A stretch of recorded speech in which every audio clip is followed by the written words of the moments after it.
Here to speak with us about the potential hostage deal is Gershon Baskin, columnist and Middle East director of International Communities Organization. Now, Gershon, I'd like to start off with the Israeli side of things. What has the sentiment in Israel been regarding a potentially new hostage deal? Is the public supportive? The public, of course, wants all the hostages home, but the public is divided on the cost that Israel needs to pay in order to bring them home. I think that there is a majority, but not a large majority, of Israelis who believe that Israel must pay the demands that Hamas is making to end the war, to withdraw from Gaza, and to release thousands of Palestinian prisoners in exchange for the hostages. But there is a large minority, very vocal, and they control the government, who are opposed to any kind of deal like that. Now, we know that Israel has agreed a few times to a temporary ceasefire in exchange for hostages, but Hamas has rejected. What is Hamas's goal here, and will they achieve it?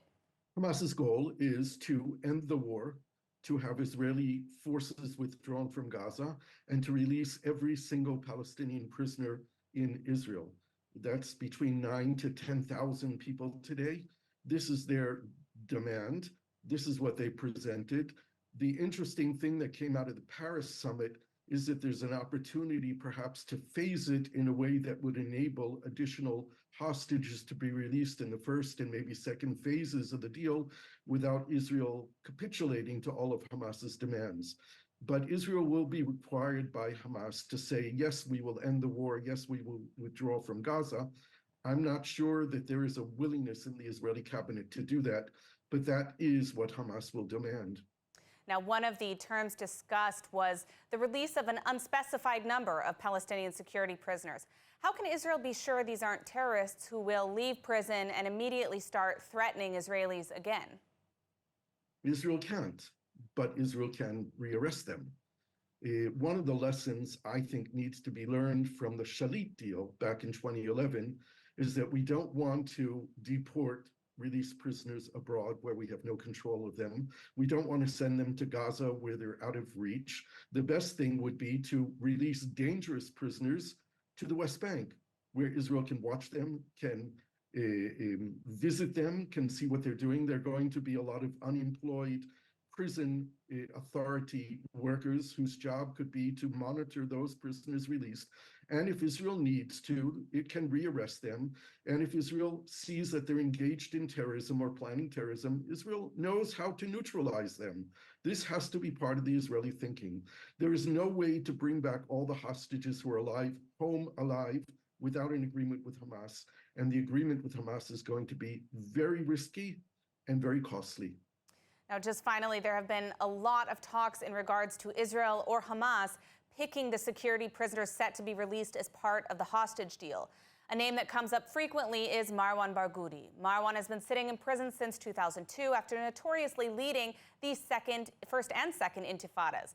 This man has a lot of blood on his hands. What are your comments on this? Yeah, a couple of words on Marwan. Marwan is the most popular Palestinian politician.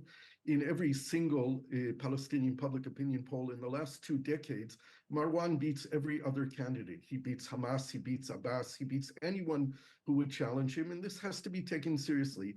I've been in communication with Marwan for the past 2 decades while he's been in prison through his lawyers. More recently, with greater regularity of correspondence with him. And I know that Marwan continues to support a 2-state solution. I believe that Marwan would be willing, under the right circumstances, to say that he no longer supports an armed struggle.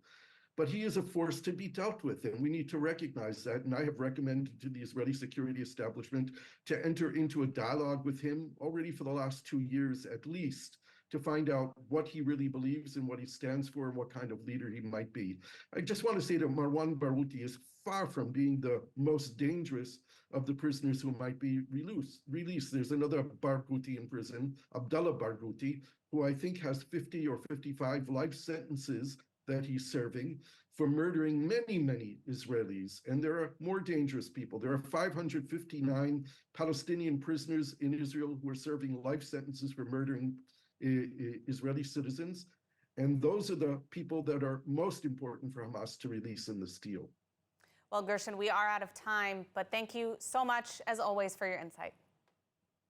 Thank you.